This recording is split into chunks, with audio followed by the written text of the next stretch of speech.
जय श्री कृष्ण। राधे राधे। आपका भक्ति कथा चैनल पर स्वागत है। आपका दिन शुभ और मंगलमय हो। आज दिनांक है 8 दिसंबर और दिन सोमवार है। आज पौष मास के कृष्ण पक्ष की चतुर्थी है। आज सूर्योदय का समय सुबह 7:02 और सूर्यास्त शाम 5:24 पर होगा।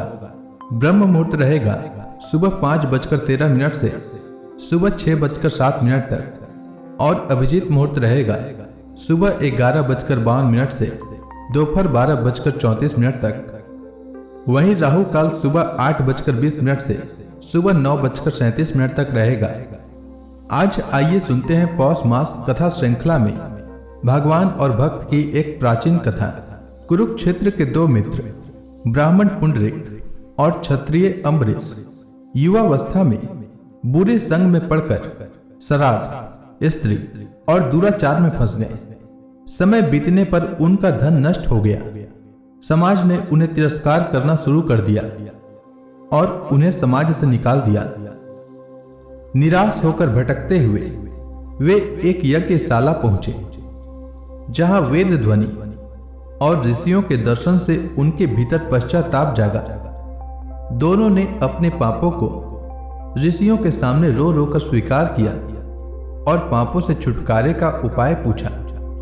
तभी एक दयालु भक्त ने उन्हें सलाह दी कि वे श्री जगन्नाथपुरी जाकर भगवान जगन्नाथ के दर्शन करें। दोनों मित्र गहरे पश्चाताप और भगवान विष्णु के ध्यान के साथ पुरी पहुंचे। स्नान पूजन करने के बाद भी उन्हें भगवान के दर्शन नहीं हुए। अतः वे आर्त भाव से कीर्तन करते हुए मंदिर के द्वार पर पड़े रहे। 7वें दिन उन्हें दिव्य प्रकाश के साथ भगवान जगन्नाथ, बलभद्र और सुभद्रा के अद्भुत दर्शन हुए। उन्होंने भगवान को दिव्य शंख, चक्र, गदा, पद्मधारी रूप में देखा। देवताओं, मुनियों और भक्तों को भी भगवान की सेवा में उपस्थित देखा। दर्शन पाते ही उन पर ईश्वर कृपा बरसी। उनके हृदय में ज्ञान प्रकट हुआ और वे भगवान की स्तुति करने लगे। भगवत भक्ति में स्थिर होकर दोनों ने अपना जीवन भगवान नारायण को समर्पित कर दी और उनके नाम जप में बिताया। अंत में उन्हें परम धाम प्राप्त हुआ। कहानी का संदेश यह है कि जो मनुष्य सच्चे हृदय से अपने पापों पर पश्चाताप करता है, उन्हें प्रकट करता है और भगवान की शरण में आ जाता है, उसके पाप नष्ट होकर वह भगवान का दुर्लभ दर्शन भी पा सकता है। तो प्रेम से बोलिए भगवान विष्णु की जय। अब आइए सुनते हैं पौष मास कथा में भागवत पुराण का आज का अध्याय। विदुर जी ने पूछा, ब्राह्मण, मायापति श्रीहरि का परम पद तो अत्यंत दुर्लभ है और मिलता भी उनके चरण कमलों की उपासना से ही है।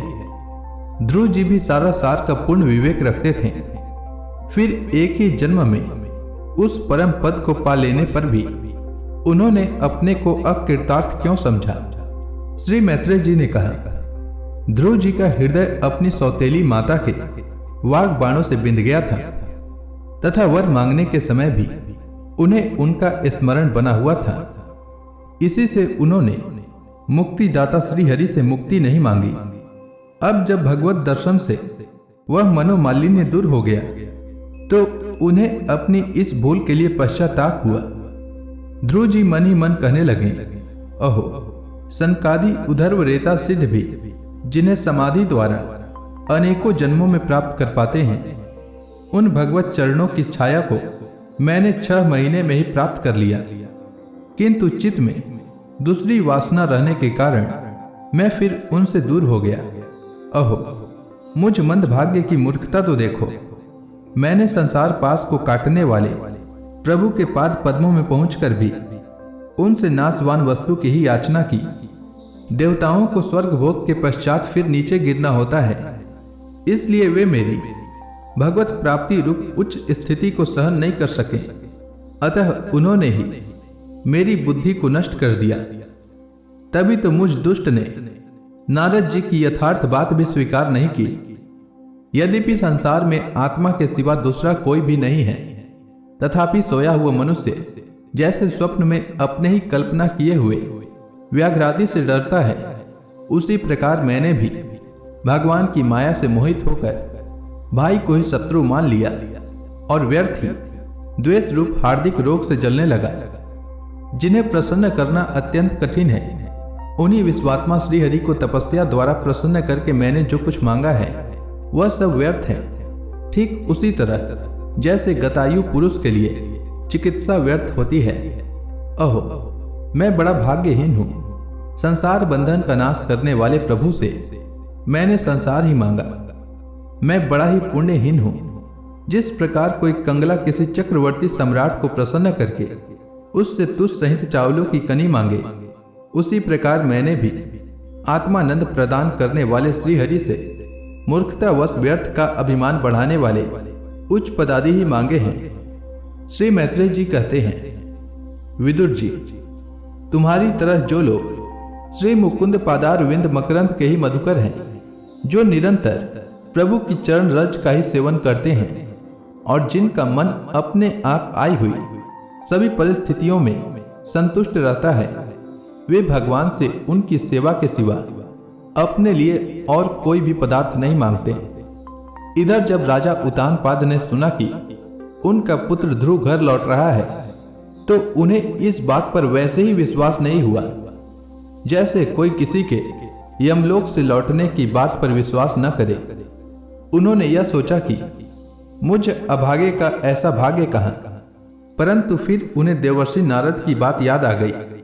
इससे उनका इस बात में विश्वास हुआ और वे आनंद के वेग से अधीर हो उठे। उन्होंने अत्यंत प्रसन्न होकर यह समाचार लाने वाले को एक बहुमूल्य हार दिया। राजा उतानपाद ने पुत्र का मुख देखने के लिए उत्सुक होकर बहुत से ब्राह्मण, कुल के बड़े बूढ़े, मंत्री और बंधुजनों को साथ लिया तथा एक बढ़िया घोड़ों वाले सुवर्ण जटित रथ पर सवार होकर वे झटपट नगर के बाहर आए। उनके आगे आगे वेद ध्वनि होती जाती थी तथा शंख, दुंदुभी और वंशी आदि अनेकों मांगलिक बाजे बजते जाते थे। उनकी दोनों रानियां सुनीति और सुरुचि भी सुवर्णमय आभूषणों से विभूषित होकर राजकुमार उत्तम के साथ पालकियों पर चढ़कर चल रही थी। ध्रुव जी उपवन के पास आ पहुंचे। उन्हें देखते ही महाराज उतानपाद तुरंत रथ से उतर पड़े। पुत्र को देखने के लिए वे बहुत दिनों से उत्कंठित हो रहे थे। उन्होंने झटपट आगे बढ़कर प्रेमातुर हो लंबी लंबी सांसें लेते हुए ध्रुव को भुजाओं में भर लिया। अब ये पहले के ध्रुव नहीं थे। प्रभु के परम पुनीत पाद पद्मों का स्पर्श होने से इनके समस्त पाप बंधन कट गए थे। राजा उतानपाद की एक बहुत बड़ी कामना पूर्ण हो गई। उन्होंने बार बार पुत्र का सिर सूंघा और आनंद तथा प्रेम के कारण निकलने वाले ठंडे ठंडे आंसुओं से उन्हें नहला दिया। तदनंतर सज्जनों में अग्रगण्य ध्रुव जी ने पिता के चरणों में प्रणाम किया और उनसे आशीर्वाद पाकर कुशल प्रश्नादि से सम्मानित हो दोनों माताओं को प्रणाम किया। छोटी माता सुरुचि ने अपने चरणों पर झुके हुए बालक ध्रुव को उठाकर हृदय से लगा लिया और अश्रु गदगद वाणी से चिरंजीवी रहो ऐसा आशीर्वाद दिया। जिस प्रकार जल स्वयं ही नीचे की ओर बहने लगता है, उसी प्रकार मैत्री आदि गुणों के कारण जिस पर श्री भगवान प्रसन्न हो जाते हैं, उसके आगे सभी जीव झुक जाते हैं। इधर उत्तम और ध्रुव दोनों ही प्रेम से विवल होकर मिले। एक दूसरे के अंगों का स्पर्श पाकर उन दोनों के ही शरीर में रोमांच हुआया तथा नेत्रों से बार बार आंसुओं की धारा बहने लगी। ध्रुव की माता सुनीति अपने प्राणों से भी प्यारे पुत्र को गले लगाकर सारा संताप भूल गई। उसके सुकुमार अंगों के स्पर्श से उसे बड़ा ही आनंद प्राप्त हुआ। वीरवर विदुर जी, वीर माता सुनीति के स्तन उसके नेत्रों से झरते हुए मंगलमय आनंदाश्रुओं से भीग गए और उनसे बार बार दूध बहने लगे। उस समय पूर्ववासी लोग उनकी प्रशंसा करते हुए कहने लगे, महारानी जी, आपका लाल बहुत दिनों से खोया हुआ था, सौभाग्यवश अब वह लौट आया। यह हम सब का दुख दूर करने वाला है, बहुत दिनों तक भूमंडल की रक्षा करेगा। आपने अवश्य ही शरणागत भयभंजन श्रीहरि की उपासना की है। उनका निरंतर ध्यान करने वाले धीर पुरुष परम दुर्जय मृत्यु को भी जीत लेते हैं। विदुर जी, इस प्रकार जब सभी लोग ध्रुव के प्रति अपना लाड प्यार प्रकट कर रहे थे, उसी समय उन्हें भाई उत्तम के सहित हथनी पर चढ़ाकर महाराज उत्तानपाद ने बड़े हर्ष के साथ राजधानी में प्रवेश किया। उस समय सभी लोग उनके भाग्य की बड़ाई कर रहे थे। नगर में जहां तहां मगर के आकार के सुंदर दरवाजे बनाए गए थे तथा फल फूलों के गुच्छों के सहित केले के खंभे तथा सुपारी के पौधे सजाए गए थे। द्वार द्वार पर दीपक के सहित जल के कलश रखे हुए थे, जो आम के पत्तों, वस्त्रों, पुष्पमालाओं तथा मोती की लड़ियों से सुसज्जित थी, जिन अनेकों परकोटों, फाटकों और महलों से नगरी सुशोभित थी। उन सब को सुवर्ण की सामग्रियों से सजाया गया था तथा उनके कंगुरे विमानों के शिखरों के समान चमक रहे थे। नगर के चौक, गलियों, अटारियों और सड़कों को झाड़ बुहार कर उन पर चंदन का छिड़काव किया गया था और जहां तहां खील, चावल, पुष्प, फल, जौ एवं अन्य मांगलिक उपहार सामग्रियां सजी रखी थी। ध्रुव जी राजमार्ग से जा रहे थे। उस समय जहां तहां नगर की शीलवती सुंदरियां उन्हें देखने को एकत्र हो रही थी। उन्होंने वात्सल्य भाव से अनेकों शुभ आशीर्वाद देते हुए उन पर सफेद सरसों, अक्षत, दही, जल, दुर्वा, पुष्प और फूलों की वर्षा की। इस प्रकार उनके मनोहर गीत सुनते हुए ध्रुव जी ने अपने पिता के महल में प्रवेश किया। वह श्रेष्ठ भवन महामूल्य मणियों की लड़ियों से सुसज्जित था। उसमें अपने पिताजी के लाड प्यार का सुख भोगते हुए वे इसी प्रकार आनंद पूर्वक रहने लगे जैसे स्वर्ग में देवता लोग रहते हैं। वहां दूध के फेन के समान सफेद और कोमल सैया, हाथी दांत के पलंग, सुनहरी कामदार पर्दे, बहुमूल्य आसन और बहुत सा सोने का सामान था।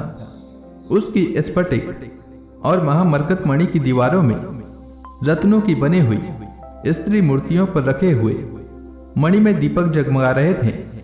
उस महल के चारों ओर अनेक जाति के दिव्य वृक्षों से सुशोभित उद्यान थे, जिसमें नर और मादा पक्षियों का कलरव तथा मतवाले भौरों का गुंजार होता रहता था। उन बगीचों में वैदुर्य मणि की सीढ़ियों से सुशोभित बावलियां थी, जिसमें लाल, नीले और सफेद रंग के कमल खिले रहते थे तथा हंस, कारंडव, चकवा एवं सारस आदि पक्षी क्रीड़ा करते रहते थे। राजर्षि उत्तानपाद ने अपने पुत्र के अति अद्भुत प्रभाव की बात देवर्षि नारद से पहले ही सुन रखी थी। अब उसे प्रत्यक्ष वैसा ही देखकर उन्हें बड़ा आश्चर्य हुआ। फिर यह देखकर कि अब ध्रुव तरुण अवस्था को प्राप्त हो गए हैं, अमात्य वर्ग उन्हें आदर की दृष्टि से देखते हैं तथा प्रजा का भी उन पर अनुराग है। उन्होंने उन्हें निखिल भूमंडल के राज्य पर अभिषिक्त कर दिया और अपना वृद्धावस्था आई जानकर आत्म स्वरूप का चिंतन करते हुए संसार से विरक्त होकर वन को चल दिए। तो इसी के साथ यह अध्याय समाप्त हुआ। तो प्रेम से बोलिए भगवान विष्णु की जय, समस्त देवी देवताओं की जय। अब इसके आगे की कथा मैं कल के पौष मास कथा में सुनाऊंगा। तब तक के लिए भगवान श्री हरि विष्णु का नाम जपते रहें।